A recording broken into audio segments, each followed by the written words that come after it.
क्या हुआ? आप क्यों जाग रहे हैं? तबीयत आपकी वैसी ठीक नहीं है, इस तरह से जागते रहे तो थकन होगी। अरे मैं ठीक हूँ, तुम अपनी सुनाओ, तुम्हारी तबीयत कैसी है? मैं तो शुक्र है बिल्कुल ठीक हूँ। मेरा बुखार तो कल ही उतर गया था, खामखा परेशान हो रहे थे आप। सारा से कहो जरा अपनी माँ से और अपने नाना से नाश्ते वगैरह का पूछ ले और नाश्ता कराएं। वो बच्चियां तो अभी सो रही हैं। मजहर, पहले जो कुछ भी हुआ, रिश्ते में अभी भी आपके ससुर लगते हैं वो। आप क्यों नहीं पूछ रहे थे उनसे? नहीं, मेरा पूछना नहीं बनता। इस घर में मेहमान की हैसियत से आए तो जो मेहमानों के साथ इस घर में होता है बस इतना ही हुआ। तुम जानती तो हो, उस आदमी के सिर्फ एक झूठ की वजह से मेरी पूरी जिंदगी के मानी बदल गए, सब कुछ तब्दील हो गया। और तो और फरद को भी झूठा कह रहे थे और वो उन्हें झूठा बना रही हैं। मगर कभी आपने ये नहीं सोचा कि शख्स पे क्या बीती होगी जिसने अपनी बेटी की मौत की झूठी खबर आपको सुना दी? कोई बाप अपनी औलाद को, अपनी जिंदा औलाद को मुर्दा कैसे कह सकता? क्या मजबूरी रही होगी उनकी? कोई मजबूरी नहीं थी, वो शुरू से मेरी और शाजिया की शादी के खिलाफ थे। बस यही चाहते थे कि मैं और वो साथ न रहें, और क्या। शाजिया को इस घर से वापस भेजने वाला कौन था? आपने खुद ही कहा था ना मुझसे मजहर कि वो अपना सब कुछ छोड़ छाड़ कर आपके पास आई थी। तो फिर ऐसा क्या हुआ होगा, किसने क्या किया होगा जो वो ऐसे चली गई? आपने ही कहा था ना कि उस वक्त आपका एक्सीडेंट हुआ था और आप दोनों अस्पताल में थे। वहां क्या हुआ, किसने क्या कहा, क्या मजबूरी थी उनकी कि ऐसी कुर्बानी देने वाली औरत अपने शौहर को इस हालत में छोड़ के चली जाए? आपको पता चले तो मुझे जरूर बताइएगा, क्योंकि मेरे पास तो सिर्फ यही सवाल है कि उन्होंने ऐसा क्यों किया। और मुझे हैरत यह है कि आपने कभी इस हवाले से सोचा क्यों नहीं है। मैं देखते। सवाल तो बहुत है सलमा, लेकिन क्या करूं, अपनी इस बहन से चाह कर भी नहीं पूछ सकता। अगर पूछ सकता तो जरूर पूछता कि जब वो शाजिया से मिली थी तो मुझे बेखबर क्यों रखा। बेहतर है कि वक्त खुद बता दे इस बात का सच, लेकिन इस वक्त ने भी तो बहुत वक्त लिया। 20 साल ले लिए मेरी जिंदगी के, 20 साल। मुझे समझ में नहीं आता मुनव्वर कि तुम्हारा मसला क्या है। मेरी कॉल उठाते हुए तुम्हें क्या हो जाता है? ऊपर से अपनी माँ की कॉल अटेंड करने के बाद भी तुम नहीं आए। यार मेरी बहुत ज्यादा इंपॉर्टेंट मीटिंग थी, दोस्त ने सब अरेंजमेंट किए हुए थे, इसलिए नहीं उठा सकता था। तुम जैसे मर्जी वहाँ जाते, एटलीस्ट मेरी गाड़ी तो लेके नहीं जाते। थोड़ा इंप्रेशन पड़ता है भरम के लिए।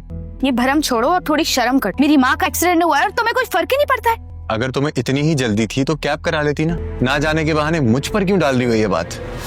और रही बात बिजनेस की, तो हाँ वो मेरे लिए बहुत इंपॉर्टेंट है। मेरे दोस्त हेल्प कर रहे हैं मेरे बिजनेस को एक्सटेंड करने के लिए। और हाँ, इस दफा अपने घर जा रही हो तो अपने भाई से हिस्से की बात कर आ जाना। क्या मतलब तुम्हारा? कौन सा हिस्सा? टैक्सी, तुम कोई नन्ही काकी बच्ची तो नहीं हो। मामू की जायदाद में से जो तुम्हारा हिस्सा निकलता है, मैं उस हिस्से की बात कर रहा हूँ। कारोबार चलाने के लिए मुझे एक सर्टेन अमाउंट की जरूरत है, एक्सपेंड करना है कारोबार। आजकल कब तक चलेगा ये सब? ये लो अपनी गाड़ी की चाबी, और जो बातें मैंने तुम्हें बोली है ना, उन्हें अपने दिमाग में रख कर और वापसी पे अपना बैंक भर कर आना। क्या करूँ अब?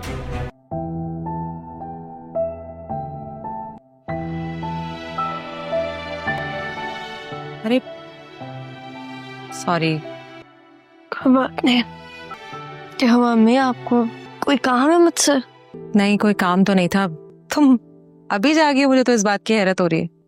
वो इतने दिनों बाद अपने बेड में सोई थी ना, तो नींद बहुत अच्छी आ रही थी। वो ज़ारा कहाँ है? ज़ारा आई थी मेरे पास रात में कमरे में। वो मैंने उसे बोला कि मैं तो अपने बेड में ही सोऊंगी, तो अभी वो रक्षी के कमरे में। अच्छा चलो। मैंने बहुत याद किया आपको। चल झूठी, इतना याद किया कि मेरा एक दफा ख्याल भी नहीं आया तुम्हें। कोई कॉल नहीं की तुमने मुझे। करनी थी आपसे बात, लेकिन अगर मैं आपको कॉल करती ना तो ज़ारा मेरी जान ले लेती। एक सेकंड रुके। हाँ, क्या हुआ? कुछ नहीं। कुछ चाहिए? मैं देखती हूँ। ये देखिए। ये क्या है? देखिए, आपके लिए लेकर आई मैं। अच्छी है? बहुत प्यारी है। अच्छी लगी आपको? बहुत। ओ बेटा, अब तो तुम्हें पता ही है कि तुम्हारी माँ जिंदा है। मुझे भी तब पता चला था अम्मी कि मेरी माँ जिंदा है जब ज़ारा उनको लेने आई थी, वरना उससे पहले मुझे कुछ नहीं पता था। हाँ, तुम्हारी इसलिए माँ आ गई है तो इस घर में मेरे लिए जगह तो। नहीं अम्मी, ऐसा कुछ नहीं है। मैंने मम्मा को भी बोल दिया कि आपकी जगह कोई नहीं ले सकता।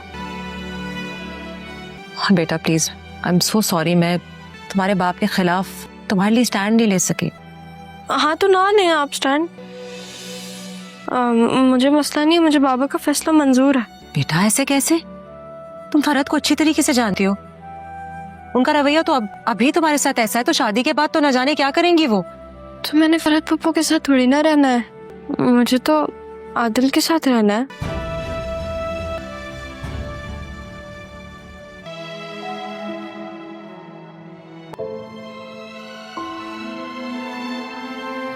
बेटियां कहाँ हैं मेरी? ढूंढ लो। ये घर तुम्हारे लिए नया तो नहीं है। ये घर नया नहीं है लेकिन घर के मकीन नए हैं। जब कोई अपनी जगह छोड़ दे तो उसे पुर करने के लिए कोई ना कोई तो आ ही जाता है। मैं ये नहीं चाहती थी। अपनी जगह पर रुकी भी तो नहीं तुम। मुझे रोका भी नहीं गया था। किसने मना किया था तुम्हें? भाईजान वो डॉक्टर के पास जाना था, वो ड्राइवर फोन नहीं उठा रहा। हाँ आ रहा है, अभी थोड़ी देर में बात हुई है मेरी, चली जाना। हाँ शाजिया, तुम यहाँ कैसे? मैं सारा और जारा को ढूंढ रही हूँ। अच्छा मैं ले चलती हूँ। नहीं, मुझे तुम कमरा बता दो, मैं खुद ही चली जाऊंगी। वो असल में मेरी पोर्शन में है, मैं ले चलती हूँ। मैंने कहा ना मुझे कमरा बता दो, मैं खुद ही चली जाऊंगी। Thank you. फरहत क्या हुआ? हाँ संभालो। क्या हुआ तुम्हें? हाँ शाजिया, इसे जरा रूम में ले जाओ, उसका आराम करेगा। चलो आराम से।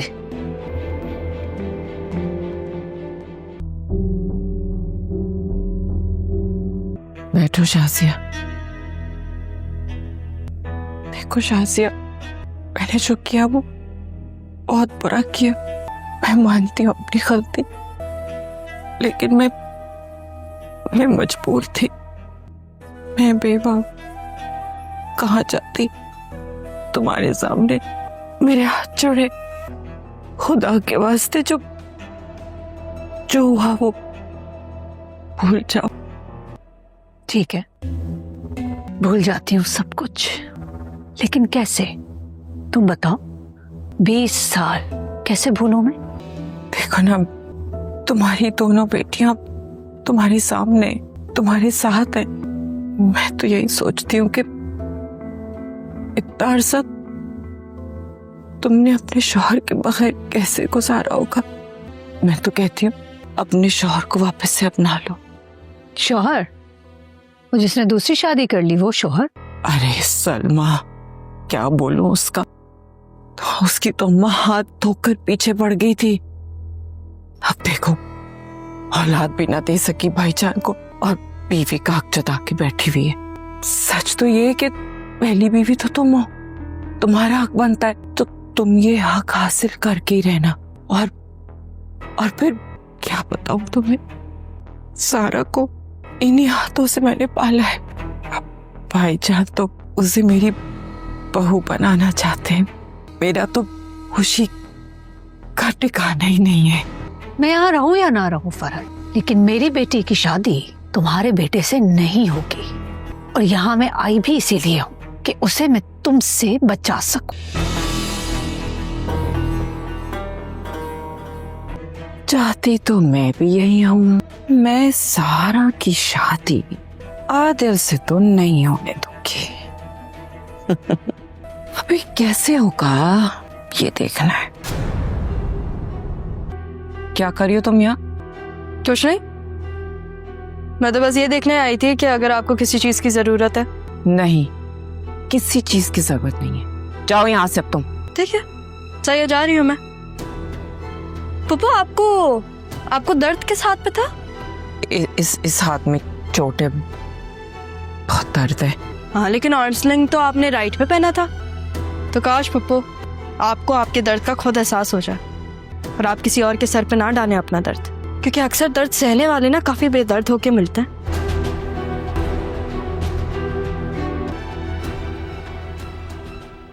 सारा, एक बात करनी थी। मेरा नाम इतना मुश्किल भी नहीं है आदिल कि तुम्हें इतना टाइम लग जाए याद करने में। सॉरी, मेरा मतलब ज़ारा था, मगर जरूरी बात करनी है तुमसे। कहो। मैं मामू से बात करने जा रहा हूँ किस बारे में?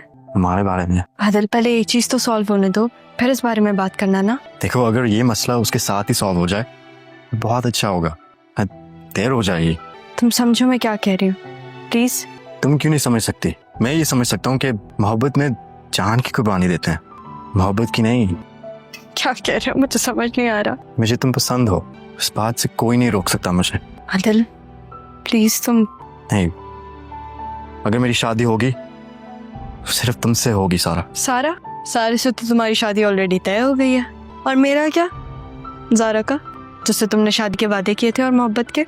I'm sorry हूँ, नाम में कंफ्यूज हो जाता हूँ। मोहब्बत में तो कंफ्यूज नहीं हो गए?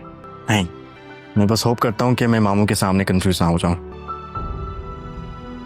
अच्छा जाओ, और मैं भी जाऊँ? हाँ, मुझे काम पे भी जाना है।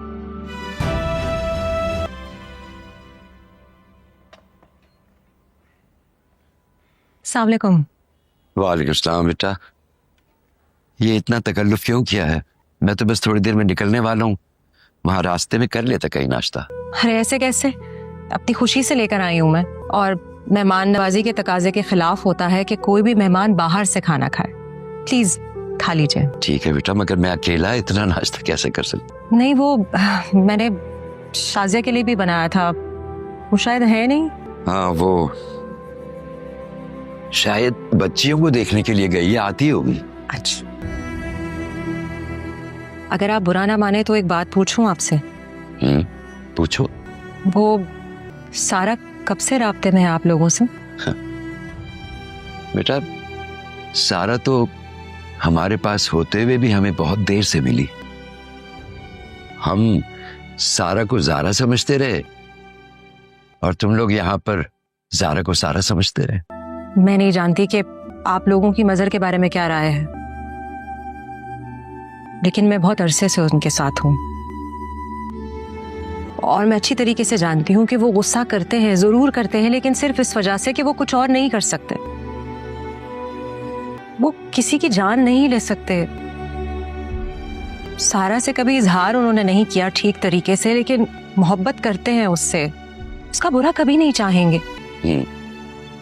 जब ही वो फरहद की औलाद से उसकी शादी करना चाहते। फरहद से इख्तलाफात अपनी जगह, लेकिन आदिल बहुत अच्छा है। इसका मतलब ये है कि फरहद से इख्तिलाफ तुम्हें भी है। 100 बातों की एक बात, आपको तो याद ही होगा कि क्या हुआ था कुछ रोज पहले। वो आपको झुटला तो सकती है, लेकिन आपका सच नहीं छीन सकती। मुझे हैरत है कि मजहर जैसे आदमी को इतनी समझदार बीवी कैसे मिली। खाना प्लीज खा लीजिए। थैंक यू बेटा।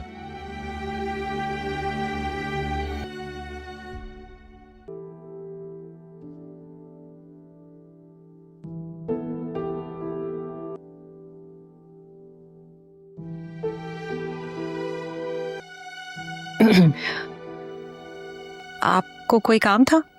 जी नहीं।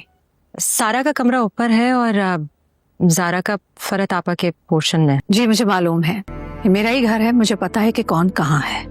अपना घर इस तरह से किसी के कहने पे छोड़ के नहीं जाया जाता। मैं आ गई हूँ वापस, और दूसरों से अपनी जगह खाली करवा भी सकती हूँ।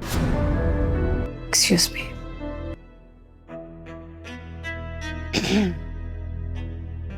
तुम्हें देख के बहुत अफसोस हो रहा है सलमा बेगम। आपको अपना दुख महसूस नहीं हो रहा? आप अपना दर्द देखिए, मैं अपना दुख खुद ही देख लूंगी। सौतन आकर सर पे खड़ी हो गई, और इस बीबी के नखरे हैं कि खत्म ही नहीं होके दे रहे। तुम्हारे दिन तो शाजिया ने आकर पूरे कर दिए हैं सलमा। अब तो ताबूत में आखिरी कीलें देखना कैसे लगती हैं। ड्रामा सीरियल जुड़वा के नेक्स्ट एपिसोड में आप देखेंगे कि रिफत कहीं जा रही होती है तो ज़ारा भी उसके साथ ही होती है। वहीं पर अचानक सारा का क्लास फेलो मिलता है। वो जैसे ही ज़ारा को देखता है तो उसे लगता है ये सारा है, और यही बात वो रिफत से पूछता है। तब रिफत उसे कहती है कि ये सारा नहीं, ये तो ज़ारा है। दूसरी तरफ आप देखेंगे कि किस तरह से शाजिया ने साफ इनकार कर दिया कि वो कभी भी सारा की शादी आदिल से नहीं होने देगी, और इस बात का वो मज़हर शाह को भी बता देती है। जब सारा को पता चलता है कि उसकी माँ किसी भी सूरत नहीं मानेगी तो वो फिर अपनी बहन से मदद मांगती है, क्योंकि उसे पता है कि रिफत तो उसकी मदद कभी करेगी ही नहीं। वो अपनी बहन से मदद मांगती है कि तुम ही हो जो कुछ कर सकती हो, तुम बाबा और फुप्पो से बात करो और किसी भी तरह से अम्मी को भी मना लो, क्योंकि अगर मेरी आदिल से शादी ना हुई तो मैं जिंदा नहीं रह सकती, मैं उसके बगैर बिल्कुल भी नहीं रह सकती। ये बात सुनकर ज़ारा उसे मनाने की कोशिश करती है कि चलो ठीक है, मैं तुम्हारी मदद करूंगी। लेकिन उस वक्त ज़ारा के दिल पर क्या गुजर रही है ये सिर्फ ज़ारा ही जानती है। ज़ारा को इस बात का एहसास ही नहीं होता। आदिल और ज़ारा एक साथ बैठे होते हैं। तब आदिल बहुत ज़्यादा परेशान होता है। वो ज़ारा से कहता है कि मुझे इस बात का डर लगता है कि कहीं हम दोनों एक दूसरे से अलग ना हो जाएं। तब ज़ारा उसे कहती है कि ऐसी मोहब्बत ही किया जो इंसान करे और फिर उसे डर लगे। ज़ारा आदिल को भी साफ साफ कह देती है कि तुम सारा से शादी कर लो, मैं अपनी बहन को कभी भी दुखी नहीं देख सकती। लेकिन आदिल किसी सूरत भी ज़ारा की बात मानने के लिए तैयार नहीं है। व्यूअर्स, आप देखेंगे कि यहाँ ज़ारा बहुत ही अच्छे से अपनी बहन का रोल अदा कर रही है। वो अपनी बहन की खातिर अपनी मोहब्बत तक को छोड़ने के लिए राजी है। दूसरी तरफ आप देखेंगे कि आदिल उसे कहता है कि हो सकता है कि मेरी मामा ने झूठ ना बोला हो। तब ज़ारा कहती है कि ये तो वक्त ही बताएगा कि किसने झूठ बोला था और किसने सच बोला था। आदिल कहता है कि मुझे तुमसे बात करनी है, जिसे सुनकर वो कहती है कि मुझे तुमसे इस टॉपिक पे कोई बात नहीं करनी। अगर तुम्हें लगता है कि तुम्हारी माँ का कसूर नहीं है तो फिर हमें इस टॉपिक पे बात नहीं करनी चाहिए, क्योंकि हम दोनों अच्छे से जानते हैं कि कसूर किसका है। तब आदिल कहता है कि मैं ये नहीं कह रहा कि मेरी माँ गलत नहीं है, हो सकता है उन्होंने गलती की हो, लेकिन हो सकता है उन्होंने इतनी बड़ी गलती ना की हो, तुम्हारे नाना का भी कसूर हो सकता है। तब ज़ारा तो वहाँ पर गुस्से से भड़क उठती है। ज़ारा आदिल से कहती है कि तुम्हें मेरे नाना का कसूर नज़र आ रहा है और अपनी माँ का कसूर नहीं नज़र आ रहा। जो कुछ उन्होंने सारा के साथ किया वो सब तुम्हारे सामने है। आखिरकार सारा ये घर छोड़कर हैदराबाद चली गई, तुम्हारी माँ ने उसके साथ इतना बुरा सलूक किया है, लेकिन ये बात तो वक्त ही बताएगा कि किसने सही किया और किसने गलत किया, कौन कितना गलत है, ये बात वक्त बताएगा। ज़ारा आदिल से कहती है कि अभी इन बातों को रहने दो, वक्त ही बताएगा कि क्या हो रहा है और क्या नहीं। अगर हम दोनों नसीब में हुए तो हम मिल जाएंगे। लेकिन ज़ारा को इस बात का अफसोस होता है कि आदिल भी उसके नाना अबू को ही गलत कह रहा है, उसे अपनी माँ की गलती बिल्कुल भी नज़र नहीं आ रही। ज़ारा आदिल से कहती है कि मैं सच उगलवा ही लूँगी, अगर मेरे नाना अबू ने जो भी झूठ बोला है मैं उनसे उगलवा लूँगी, लेकिन तुम्हें भी ये बात तस्लीम करनी पड़ेगी कि तुम्हारी भी माँ का कसूर है। तब आदिल कहता है कि इंसान दुनिया में सब कुछ बदल सकता है, लेकिन वो कभी भी अपने पेरेंट्स को नहीं बदल सकता, और तुम भी इस बात को तस्लीम कर लो कि गलती तुम्हारी माँ और नाना अबू की थी। फिर आप देखेंगे कि यहाँ से ज़ारा और आदिल के दरमियान इख्तलाफ पैदा होगा, क्योंकि वो इस बात को मानने के लिए तैयार ही नहीं कि उसकी माँ ने भी कोई गलती की थी। उसे लगता है कि ज़ारा की माँ और नाना अबू की गलती है। फिर आप देखेंगे कि ये बात ज़ारा को बिल्कुल भी अच्छी नहीं लगती और वो वहाँ से उठकर चली जाती है। वो आदिल से कहती है कि मैं इस टॉपिक पर मजीद कोई भी बहस नहीं करना चाहती। दर हकीकत ज़ारा का दिल बहुत दुखा होता है। आखिरकार वो आदिल से मोहब्बत करती है। वो आदिल के मुंह से ऐसी बातें सुनकर बर्दाश्त नहीं कर सकती। उसे अब एहसास हो गया कि आदिल तो हर तरह से अपनी माँ के साथ ही है, वो कभी भी ज़ारा के साथ खड़ा नहीं होगा। कोई भी मसला हो वो अपनी माँ की साइड पे ही होगा। मुनव्वर तो अब बहुत ही बुरी जगह पर फंसने वाला है। वो पैसे के लालच में उस लड़की के साथ मिर्जा साहब तक पहुंच जाता है। उसे एहसास ही नहीं होता कि मिर्जा साहब तो एक बहुत ही बुरा इंसान है। वो लड़की मुनव्वर से कहती है कि तुम बहुत इंटेलिजेंट हो और तुम्हारे बिजनेस प्लान बहुत अच्छे हैं, तुम्हें बस एक अच्छे प्लेटफॉर्म की ज़रूरत है। मैंने मिर्जा साहब से रिक्वेस्ट की है, इसीलिए वो तुमसे मिलने के लिए तैयार हुए हैं। मुनव्वर तो बहुत ही खुश हो जाता है, लेकिन उसे एहसास नहीं होता कि लड़की सिर्फ उसे ट्रैप कर रही है। वो इसे सिर्फ और सिर्फ पैसा हथियाना चाहती है। फिर आप देखेंगे कि जब मिर्जा साहब आते हैं तो वो उसे कहते हैं, तुम्हारे बिजनेस प्लान में सिर्फ सरमाया की ही कमी है। अगर तुम्हें सरमाया दे दिया जाए तो तुम बहुत अच्छा बिजनेस चला सकते हो। लेकिन मुनव्वर को इस बात का एहसास नहीं कि वो लोग इससे मिलकर पैसा लूटना चाहते हैं। मुनव्वर अपनी बीवी का सब कुछ ही यहाँ पर लुटा देगा, लेकिन फिर भी वो बिजनेस में कामयाब नहीं होगा, क्योंकि वो बहुत ही बुरे लोगों में फंस चुका है। मुनव्वर को लगता था कि वो एक बहुत ही समझदार इंसान है, लेकिन अपनी समझदारी के चक्कर में ही वो बहुत बुरी जगह बुरी तरह से फंस चुका है। मिर्जा साहब कोई भी बिजनेसमैन नहीं है, और अगर बिजनेसमैन है तब भी वो सिर्फ और सिर्फ मुनव्वर को लूटना चाहता है, और वो लड़की भी जानबूझकर मुनव्वर के पास इसी वजह से आई है। ये लोग मिलकर मुनव्वर को लूटना चाहते हैं। मिर्जा साहब मुनव्वर को कायल करने की कोशिश करते हैं। वो मुनव्वर से कहते हैं कि हमारी कंपनी तुम्हें इन्वेस्टमेंट देगी और तुम ये सरमाया अपने बिजनेस में लगाना। मैं ना सिर्फ तुम्हें पैसे प्रोवाइड करूंगा बल्कि मेरी टीम भी हर लम्हा तुम्हारे साथ होगी। वो तुम्हारे साथ रहेगी और तुम्हें हर तरह की सहूलियात फराहम करेगी। तब मुनव्वर की अक्ल भी थोड़ी सी काम कर ही जाती है। वो मिर्जा साहब से कहता है कि इस सब में मेरा क्या कंट्रोल होगा। तब मिर्जा साहब हंसने लग जाते हैं। वो कहते हैं कि सारा कंट्रोल पैसे का ही होता है। अगर तुम्हारे पास पैसा नहीं तो तुम्हारा कोई कंट्रोल नहीं, लेकिन जब तुम्हारे पास पैसा होगा तो सारा का सारा कंट्रोल ही तुम्हारे पास होगा। फिर आप देखेंगे कि अब मुनव्वर को बर्बाद होने से कोई भी नहीं रोक सकता। शाजिया और उसका बाप दोनों बैठे होते हैं। वो इस बात को डिस्कस कर रहे होते हैं कि अब उन्हें कहाँ जाना चाहिए। शाजिया अपने बाप से पूछती है कि आपका यहाँ कोई जानने वाला है या नहीं। तो उसका बाप कहता है कि तुम मेरी टेंशन ना लो, मैं कहीं पर भी होटल में स्टे कर लूँगा। तो शाजिया कहती है कि मुझे कहाँ जाना चाहिए। तब उसका बाप कहता है कि ज़ारा कह रही थी कि उसने तुम्हारे लिए बंदोबस्त कर लिया है रहने का। शाजिया कहती है कि आपको क्या लगता है मुझे यहाँ रहना चाहिए या नहीं रहना चाहिए। तब उसका बाप कहता है कि ये बात तो तुम्हें ज़ारा से ही पूछनी चाहिए। अभी वो ये बातें कर ही रहे होते हैं कि ज़ारा आ जाती है। ज़ारा उन्हें कहती है कि मुझसे क्या बात पूछनी थी। तो वो दोनों खामोश हो जाते हैं। तब ज़ारा कहती है कि नाना अबू आप बताएं आखिर ऐसा क्या मुझसे पूछने वाले थे। तब उसकी माँ कहती है कि ज़ारा तुमने तो हद ही क्रॉस कर दी। ज़ारा कहती है कि मैंने हद तभी क्रॉस कर दी थी जब मैंने हैदराबाद को क्रॉस किया था। जब से हम हैदराबाद से निकले हैं अब कोई भी हद नहीं है, अब मुझे सिर्फ और सिर्फ सच जाना है। तब उसकी माँ कहती है कि तुम आज के बाद मुझसे इस लहजे में बात नहीं करोगी। खबरदार जो तुमने मुझसे इस लहजे में बात की, तुम दिन ब दिन बदतमीज़ होती जा रही हो। व्यूअर्स आप देखेंगे कि तब ज़ारा भी बोल पड़ती है। वो अपनी माँ से कहती है कि मैंने आपसे कहा था आप अपनी तरफ का सच जानने की कोशिश करें। आपकी बर्बादी किसने की आप इस बात का पता चलाएं, लेकिन आपने तो उल्टा नाना अब्बू को ही हर्ट कर दिया। आपको ऐसा नहीं करना चाहिए था। शाजिया को ये बात सुनकर बहुत ही अफसोस हुआ। उसे यकीन नहीं आ रहा था कि उसकी अपनी बेटी ही उसको गलत कह रही थी। जिस औलाद के लिए उसने इतना कुछ किया, पूरी ज़िंदगी कुर्बानियाँ दी, अपने हस्बैंड से दूर रही कि कहीं इस औलाद को ही तकलीफ ना हो जाए। आज वही औलाद उसके खिलाफ खड़ी है और उनको लगता है कि उनकी माँ का ही कसूर है। वो माँ जिसने उनके लिए इतनी ज़्यादा कुर्बानियाँ दी, आज वो कुछ भी मानने को तैयार नहीं है। ये बात शाजिया को बहुत ही ज़्यादा हर्ट करती है। शाजिया जब ज़ारा का रवैया देखती है तो वो कहती है कि बाबा उठें चलें, हम कहीं पर भी रह लेंगे, किसी होटल में या किसी भी जगह, मगर इस घर में मैं एक लम्हा भी नहीं रह सकती। तब उसका बाप कहता है कि मैं भी एक लम्हा यहाँ पर नहीं रह सकता, इसलिए हमें यहाँ से जाना चाहिए। ये बात ज़ारा सुनती है तो वो कहती है कि कोई भी कहीं नहीं जाएगा, मैं किसी को भी जाने की इजाज़त नहीं दूंगी। अपने नाना अबू से कहती है कि क्या मैं आपको इसीलिए यहाँ पर लेकर आई थी कि आप मुझे छोड़कर चले जाएं। तब उसका नाना अबू कहता है कि क्या तुम मुझे इसलिए लेकर आई थी कि तुम मुझे झूठा साबित कर दो, और लो देखो तुमने हमें झूठा साबित कर ही दिया। ये बात सुनकर ज़ारा बहुत हर्ट होती है। वो कहती है कि नाना अबू आपकी तबीयत ख़राब हो जाएगी, आप ये सब बातें ना सोचें, अब आपको सिर्फ और सिर्फ रेस्ट करना चाहिए। ज़ारा तो वहाँ से चली जाती है।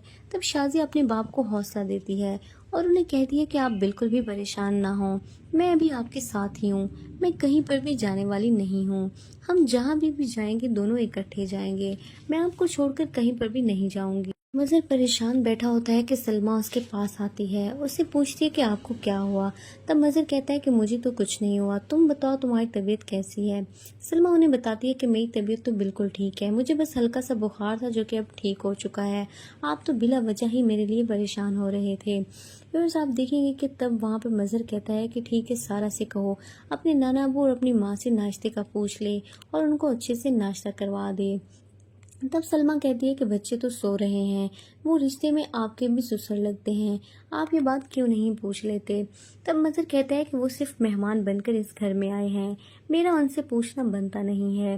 वो मेहमान बनकर आए हैं तो उनको मेहमान की ही इज़्ज़त दी जाएगी, इससे ज़्यादा मैं उनके साथ नहीं कर सकता।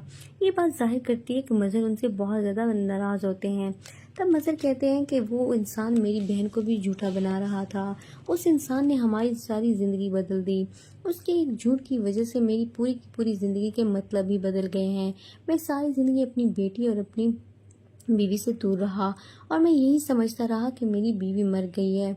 और ये इस आदमी की हद तो यहाँ पे क्रॉस होती है कि उसने मेरी बहन रिफत को भी गलत कह दिया। तब सलमा कहती है कि आप सोचें उस इंसान पर क्या गुजर रही होगी जिसको ये कहना पड़ा हो कि मेरी बेटी मर चुकी है, जो अपनी बेटी की झूठी मरने की खबर दे। आखिर उसने ऐसा क्या बर्दाश्त किया होगा। कभी तो आप उनकी साइड पर जाकर भी सोचें, आखिर वो एक बाप है, उन्होंने जो कुछ भी किया सिर्फ और सिर्फ अपनी बेटी को बचाने के लिए किया, और इंसान औलाद को बचाने के लिए किसी भी हद तक जा सकता है। सलमा की बातें सुनकर कुछ हद तक तो मज़हर साहब भी खामोश हो गए और उनको एहसास हो रहा था कि शायद सलमा किसी जगह पर सही कह रही है, मगर वो ये बात मानने के लिए बिल्कुल भी तैयार नहीं थे। वो अपनी बात से हटने के लिए तैयार नहीं थे। सलमा मज़हर साहब से कहती है कि अच्छा मुझे एक ही बात का जवाब दे दें कि आखिर ऐसा क्या हुआ कि आपकी बीवी आपको छोड़कर चली गई। तब मज़हर साहब कहते हैं कि उसका बाप हमसे पहले ही नफरत करता था, वो इस शादी के हक में ही नहीं था, यही वजह है कि उसने झूठ बोला। सलमा कहती है कि ठीक है, उसका बाप तो उससे नफरत करता ही था, वो इस शादी के हक में भी बिल्कुल नहीं था, लेकिन आप ये सोचें कि वो औरत जो आपके लिए सब कुछ छोड़ के आई थी, आखिर ऐसा क्या हुआ कि वो आपको छोड़कर चली गई। उससे ऐसा क्या कहा गया कि वो इतनी कुर्बानियाँ देने वाली औरत अपने हस्बैंड को हॉस्पिटल में ही छोड़कर चली गई। ये बात तो आप भी मानते हैं कि उस वक्त आप दोनों ही हॉस्पिटल में थे, आप दोनों का एक्सीडेंट हुआ था, फिर ऐसा क्या हुआ कि अपने हस्बैंड को वो इस हालत में छोड़कर चली गई। सलमा मज़हर से कहती है कि आप इस हवाले से क्यों नहीं सोचते। मैं हैरान हूँ कि पूरी ज़िंदगी आपने इस हवाले से नहीं सोचा, आखिर आपके दिमाग में ये क्वेश्चन क्यों नहीं आया। सलमा तो वहाँ से उठकर चली जाती है, लेकिन वो मज़हर साहब को सोच में डाल देती है। मज़हर साहब ये सोचने पर मजबूर हो जाता है कि आखिर ऐसा क्या हुआ था कि मेरी बीवी मुझे छोड़कर क्यों चली गई थी और उसके बाप को इतना बड़ा झूठ क्यों बोलना पड़ गया। तभी वो सोच रहा होता है कि मैं ये सवाल अपनी बहन से नहीं पूछ सकता, अगर मैं पूछ सकता होता तो मैं उससे ज़रूर पूछता कि आखिर उस दिन तुम्हारी शादी से क्या बात हुई थी। ये बातें वो सोच रहा होता है कि उसके दिल में भी ये बात आती है कि आखिर ऐसी क्या बात हुई होगी जो मेरी बहन ने आज तक मुझे नहीं बताई। व्यूअर्स, आप देखेंगे कि अब मज़हर इस हवाले से भी सोच रहा है। अब वक्त आ चुका है कि मज़हर भी अपनी बहन के खिलाफ जाएगा और इस बारे में सोचेगा कि उसकी बहन ने इतना सब क्यों किया, लेकिन वो भी फ़िलहाल अपनी बहन से इस टॉपिक पर बात नहीं करना चाहता।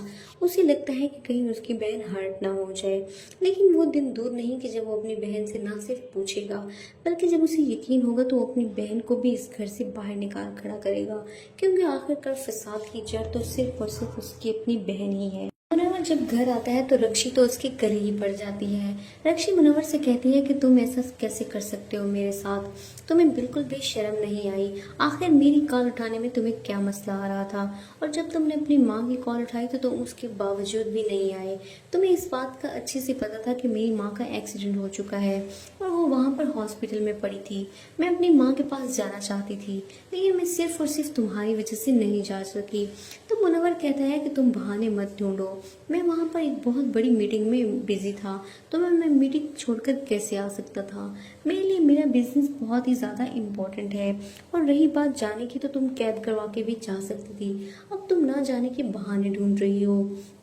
न्यूज़ आप देखेंगे कि रक्षी को एहसास होता है कि इसे तो किसी बात का एहसास नहीं। रक्षी उसे कहती है तुम जहाँ पे भी जाया करो, मुझे इससे कोई मसला नहीं है, लेकिन तुम मेरी गाड़ी नेक्स्ट नहीं लेकर जाओगे।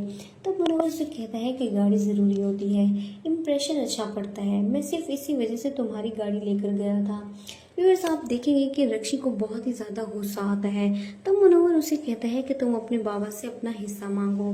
तब रक्षी कहती है कि मैं किस चीज़ का हिस्सा मांगूं, तुम अच्छी तरह जानते हो कि मैं अपने मामू के घर रहती हूँ। तब मुनव्वर कहता है कि तुम अपने मामू से अपना हिस्सा मांगो। रक्षी कहती है कि कौन सा हिस्सा। तब मुनव्वर कहता है कि तुम इतनी भी बच्ची नहीं हो, आखिर तुम्हारे मामू की जायदाद में तुम्हारी माँ का भी तो हिस्सा होगा और उस लिहाज से तुम्हारा भी कोई ना कोई हिस्सा तो बनता ही है। ये बात सुनकर रक्षी बहुत ही शॉक हो जाती है। उसने तो कभी सोचा भी नहीं था कि मुनव्वर इस तरह की भी कोई बात कर सकता है। वो उसे साफ ही मना कर देती है, लेकिन मुनव्वर उसकी कोई भी बात नहीं सुनेगा और मज़ीद रक्षी को अब फोर्स करेगा, क्योंकि रक्षी को पता चल चुका है मुनव्वर के लिए सिर्फ और सिर्फ उसका बिजनेस ही इम्पोर्टेंट है। वो उसके नेचर को अच्छे से जान चुकी है कि वो बहुत ही लालची इंसान है। सलमा सारा के कमरे में आती है। वो देखती है तो सारा अभी तक सो रही होती है। तब सलमा उसे उठाती है और पूछती है कि खैरियत तो है, तुम इतनी लेट तक सो रही हो? तुम तो कभी भी इतना लेट नहीं सोती, तुम तो हमेशा ही जल्दी जाग जाया करती थी। तब सायरा कहती है कि मैं काफ़ी अरसे के बाद अपने बेड पर सोई हूँ, इसी वजह से मुझे बहुत अच्छे से नींद आ रही थी, यही वजह है कि मैं काफ़ी लेट तक सोती रही। तब सलमा कहती है कि तुम्हारी बहन ज़ारा किधर है? तो ये बात सुनकर सारा कहती है कि वो रात मेरे कमरे में आई थी, लेकिन मैंने उसे कहा था कि मैं अपने बेड पर खुद सोऊंगी, इस वजह से वो रक्षी के रूम में चली गई। ये बात सुनकर सलमा वहीं बैठ जाती है और वो सारा से कहती है कि जब तुम हैदराबाद में थी कि तुम्हें एक बार भी अपनी माँ की याद नहीं आई? तब सारा कहती है कि मुझे आपकी बहुत ज़्यादा याद आती थी। ये बात सुनकर सलमा कहती है कि फिर तुमने आखिर मुझे कॉल क्यों नहीं की? तुमने एक बार भी मेरा हाल नहीं पूछा कि मैं कैसी हूँ? तब सारा कहती है कि मैंने आपको बहुत ज़्यादा मिस किया था और मैं आपके लिए गिफ्ट लेकर आई हूँ। और उसी वक्त वो उठकर वो चूड़ियाँ दिखाती है जो उसने अपनी माँ के लिए ली होती हैं। सलमा वो चूड़ियाँ देखकर खुश होने से ज़्यादा परेशान हो जाती है। तब सारा पूछती है कि आप आखिर परेशान क्यों हुई हैं? सलमा कहती है कि अब तो तुम्हें पता चल चुका है कि तुम्हारी माँ जिंदा है, तो अब तुम मुझसे दूर हो जाओगी और मुझसे उतनी मोहब्बत नहीं करोगी क्योंकि तुम्हारी माँ तुम्हारे पास वापस आ चुकी है। तब सारा कहती है कि मुझे ये बात तो आज पता चली है कि मेरी माँ जिंदा है, इससे पहले तो मुझे ये बात पता नहीं थी, लेकिन मैं फिर भी आपके साथ थी। मेरा आपने उस वक्त साथ दिया जब किसी ने भी नहीं दिया।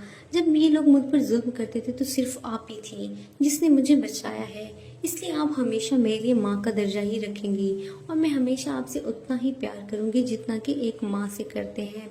इसलिए आप इस बात की बिल्कुल भी टेंशन ना लें कि मैं आपसे दूर हो जाऊँगी। मैं आपको छोड़कर कहीं भी नहीं जाने वाली। तब सलमा कहती है कि मुझे सिर्फ एक बात का डर है कि अब तुम्हारी माँ आ चुकी है, तो हो सकता है तुम्हारा बाप मुझे यहाँ से जाने के लिए कह दे। तब सारा कहती है कि अम्मी आप ऐसा सोचें भी मत, अब वो आपके साथ कभी भी ऐसा नहीं करेंगे। आप हमेशा से मेरी माँ का दर्जा रखती हैं और आप इस घर में ज़रूर रहेंगी। तब सलमा उसको समझाने की कोशिश करती है कि तुम आदल से शादी मत करो, अभी से रिफत की तुम्हारे साथ इतना बुरा सलूक है और तुम्हें याद है कि पूरी ज़िंदगी उन्होंने तुम्हारे साथ क्या रवैया रखा। तो सारा को समझाते हुए वो बहुत कोशिश करती है कि सारा अपनी बात से किसी तरह पीछे हट जाए, लेकिन सारा उन्हें कहती है कि मैंने फूफो के साथ थोड़ी रहना है, मैंने तो आदिल के साथ रहना है और मैं आदिल से बहुत ज़्यादा मोहब्बत करती हूँ। सारा किसी भी सूरत इस शादी से पीछे नहीं हट रही। और साहब देखेंगे कि सारा को जो भी समझाने की कोशिश करता है सारा फिर उसी को ही वापस जवाब देती है, लेकिन उसे एहसास नहीं कि वो कितनी बड़ी गलती कर रही है। ना तो आदिल उससे प्यार करता है और ना ही रिफत पप्पो उससे प्यार करती है, लेकिन फिर भी वो उससे शादी करने के लिए तैयार है। जब उसकी माँ देखती है कि सारा किसी भी तरह से नहीं मान रही तो वो खामोश हो जाती है। दूसरी तरफ शाजिया अपनी बेटियों को ढूंढ रही होती है कि उसका सामना एक बार फिर मज़र से हो जाता है, क्योंकि वो दोनों एक ही घर में रहते हैं तो उन दोनों का सामना एक दूसरे से होता ही रहता है। उनका सामना जब आपस में होता है तब शाजिया उसे कहती है कि मेरी बेटियां कहाँ हैं? मदर साहब उनको कहते हैं कि तुम्हारी बेटियां हैं, तुम खुद उनको ढूंढ लो, ये घर तुम्हारे लिए बिल्कुल भी नया नहीं है। तब शाजिया कहती है कि बेशक ये घर नया नहीं है, लेकिन इस घर में रहने वाले लोग मेरे लिए ज़रूर नए हैं, क्योंकि जब मैं यहाँ से गई थी तो ये लोग नहीं थे। उसका इशारा सलमा की तरफ और मज़र की दूसरी शादी की तरफ होता है। तब मज़र कहता है कि जब एक इंसान अपनी जगह को छोड़ देता है तो उसको पुर करने के लिए कोई दूसरा इंसान आ ही जाता है, कब तक कोई जगह खाली रहती है। तब शाजिया कहती है कि मैं कभी भी ऐसा नहीं चाहती थी, मैं अपनी जगह को कभी भी छोड़ना नहीं चाहती थी। तो मज़र साहब कहते हैं कि तुम रुकी भी तो नहीं, लेकिन तुम अपनी जगह को छोड़कर चली ही गई थी। शाजिया कहती है कि मुझे रोका ही नहीं गया। तो मदर साहब कहते हैं कि आखिर तुम्हें किसने नहीं रोका और तुम्हें जाने के लिए किसने कहा था? इस बात का जवाब शाजिया के पास नहीं होता, या फिर वो भी इस बात का जवाब देना नहीं चाहती, इसी वजह से वो खामोश हो जाती है। फरहत जहाँ पर भी मज़र शाह और शाजिया को अकेले खड़ा हुआ देखती है वहाँ पर फ़ौरन से पहुँच जाती है, क्योंकि वो किसी भी सूरत ये बात बर्दाश्त नहीं कर सकती कि मज़र साहब और शाजिया अकेले रहें। वो नहीं चाहती कि उनके दरमियान जो गलत फहमियाँ हैं वो कभी भी दूर हों। यही वजह है कि अभी भी वो वहाँ पर पहुँच जाती है और उनकी बातें टोक कर मज़र साहब से कहती है कि मुझे डॉक्टर के पास जाना था। तब मज़र साहब कहता है कि डॉक्टर इधर ही आ रहा है, तो फिर तुम मुझसे अपना चेकअप करवा लेना। फिर साहब देखेंगे कि वो कहते हैं कि मैंने आदिल के साथ जाना है। तब मज़र साहब कहता है कि आदिल भी आ रहा है, तो मुझसे अपना चेकअप करवा लेना। दूसरी तरफ आप देखेंगे कि वो शाजिया की तरफ देखकर पूछती है कि शाजिया तुम इस वक्त यहाँ क्या कर रही हो। हालांकि उसे ये सवाल नहीं पूछना चाहिए था, शाजिया तो अपने हस्बैंड के साथ खड़ी होती है, लेकिन फिर भी उसने ढीठों की तरह ये क्वेश्चन पूछ ही लिया। तब शाजिया कहती है कि मैं अपने बच्चियों को ढूंढ रही थी। तो फरहत कहती है कि मैं तुम्हें उसके पास ले जाती हूँ। तो शाजिया कहती है तुम मुझे रूम बता दो, मैं खुद ही उनके पास चली जाऊँगी। फरहत कहती है कि एक्चुअली वो मेरे पोर्शन में है, यही वजह है कि मैं तुम्हें कह रही हूँ कि मैं तुम्हें ले जाती हूँ। तब फरहत कहती है कि मैंने एक बार कह दिया ना कि तुम मुझे उनका रूम बता दो, मैं खुद ही उनके रूम में चली जाऊंगी। ये बातें अभी हो रही होती हैं कि उसका एक और ड्रामा शुरू हो जाता है। रिफ़त इतनी ज़्यादा ड्रामेबाज है कि वो हर मौके पर कोई ना कोई ड्रामा बना ही लेती है। यही बात है कि रिफ़त ने वहीं पर चक्कर आने का ड्रामा किया और गिरने की एक्टिंग करने लगी। तब उसका भाई उसकी तरफ दौड़ पड़ा और रिफ़त को बचाते हुए उठाने लगा। उसे लगा कि सच में रिफ़त की तबीयत ज़्यादा ख़राब हो चुकी है। अभी मज़र साहब कहते हैं कि शाजिया रिफ़त को अपने रूम में लेकर जाओ, इसकी तबीयत ऐसी नहीं है कि ये अकेली जाए। शाजिया को इस औरत के साथ हमदर्दी करने का तो बिल्कुल ही दिल नहीं करता, लेकिन फिर भी न चाहते हुए वो उसके साथ जाती है और उसे उसके रूम में छोड़ती है। जब वो वापस आने लगती है तो रिफ़त कहती है कि थोड़ी देर इधर बैठो, मुझे तुमसे बात करनी है। आखिरकार शाजिया वहाँ पर बैठ ही जाती है। रिफ़त उसे कहती है कि मैंने जो कुछ भी तुम्हारे साथ किया वो बहुत ज़्यादा गलत था और मैं इतना गलत तुम्हारे साथ नहीं करना चाहती थी, मगर जो कुछ भी हुआ वो मुझसे अनजाने में हो गया। क्या तुम अब मुझे माफ़ नहीं कर सकती? व्यूअर्स आप देखेंगे अभी भी रिफ़त को कोई एहसास नहीं है, वो जानबूझकर ऐसी हरकतें कर रही है और वो सिर्फ और सिर्फ रोने की एक्टिंग ही कर रही है, क्योंकि उसकी बातों से तो कहीं से भी नहीं लगता कि उसे कोई ज़रा सा भी एहसास हो चुका है। शाजिया उसकी ये रोना धोना सुनकर उकता चुकी है, क्योंकि वो रिफ़त को बहुत अच्छे से जानती है और वो उसे किसी भी सूरत में माफ़ करने वाली नहीं है। आप लोगों का इस बारे में क्या ख्याल है? कमेंट्स में अपनी राय का इज़हार ज़रूर कीजिएगा और मज़ीद ऐसी वीडियोज़ के लिए हमारे चैनल को ज़रूर सब्सक्राइब करें। Thanks for watching. अल्लाह हाफ़िज़।